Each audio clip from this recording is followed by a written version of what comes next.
aku Riti Kalaspadika dari SMA Negeri Sumatera Selatan.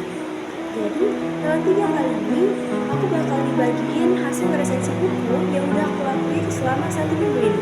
Yaitu, aku ngambil buku dengan judul The Miracle of You, Ciptakan Keajaiban dalam Diri Anda. Jadi, buku ini dikarang oleh seorang penulis yaitu Serwandi Eka Sarbini dan juga diterbitkan oleh Penerbit Bestari di Jakarta tahun 2016. Nah, mungkin buat beberapa orang yang mau beli buku, pasti mereka bakalan ngeliat dari covernya dulu, dari sampulnya. Oke, jadi untuk sampulnya sendiri ini benar-benar klasik dan juga kelihatan banget ini kayak desain yang udah lama, karena nggak mirip kayak desain-desain sampul buku yang baru rilis di tahun-tahun ini, karena kan juga dia udah terbit di tahun 2016. Untuk size-nya sendiri ini ada ukurannya itu 15 x 16 cm.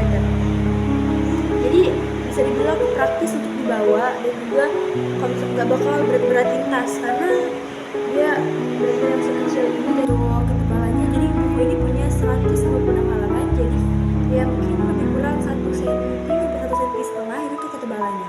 Udah membahas tentang sampulnya. Jadi untuk isinya sendiri tentu aja di bagian depan itu pasti bakal berisi tentang identitas buku. Nah, kalau untuk isinya sendiri, buku ini gak cuma berisi tentang tulisan, tapi juga berisi gambar-gambar, yang dimana gambar-gambarnya ini benar-benar menjadi salah satu poin yang justru lebih memperjelas hal apa aja sih yang bakal dibahas dalam buku ini. Nah, jadi buku The Miracle of You, Ciptakan Keajaiban Diri Anda, ini mungkin dari judulnya ini kita bakal tanya apa sih keajaiban yang bisa kita ciptain dari buku ini.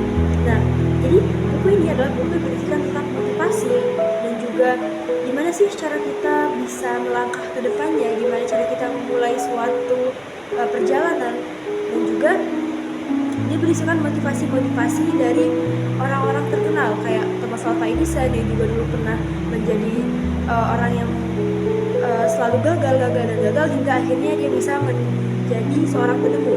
Begitupun dengan beberapa orang-orang terkenal lainnya. Dan juga tidak hanya itu, dia juga berisikan hadis dan beberapa motivasi dari para ustadz.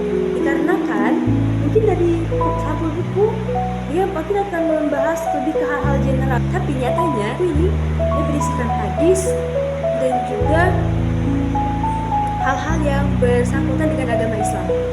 Karena apa?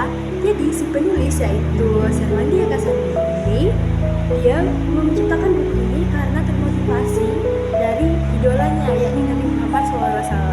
Ya, dimana baginya Nabi Muhammad itu bukan hanya sekedar membawa perubahan dalam hal sosial, budaya, dan lainnya, tapi juga dalam hal perekonomian. Sehingga dia membuat buku ini karena termotivasi dari sang idola. Nah, kalau untuk isinya sendiri, untuk gaya bahasanya, menurut saya gaya bahasa yang dia gunakan dalam buku ini cukup gaul sehingga mudah untuk dipahami. Dia tidak terlalu formal, dan juga untuk membaca ini mungkin cukup sekali lewat saja kita sudah bisa paham apa yang dimaksud oleh setiap kalimat yang dituliskan dalam buku ini. Dan juga bahasa ini cukup gaul dikarenakan gaya bahasanya yang santai. Jadi kita seolah-olah tidak hanya membaca bukunya, tapi juga kita berinteraksi dengan sang penulis di dalam buku ini. Nah, dan juga dia tidak terlalu berwarna, ya mungkin yang menggunakan beberapa warna-warna yang ya tidak terlalu mencolok, hanya untuk membedakan antara kalimat biasa, judul, atau bahkan kalimat-kalimat penting atau poin-poin penting yang ingin penulis sampaikan di dalam buku ini. Nah, jadi saya sangat merekomendasikan buku ini untuk dibaca, terutama tidak hanya pekerja ataupun orang yang ingin memulai suatu bisnis, bahkan anak-anak seperti anak SMP, SMA itu tuh sudah sangat-sangat direkomendasikan untuk membaca buku ini, apalagi yang masih sering maju mundur untuk memulai suatu hal atau suatu langkah atau menggapai suatu impiannya, sehingga dia akan lebih termotivasi dalam buku ini. Jadi mungkin sekian dari saya. Terima kasih atas perhatiannya.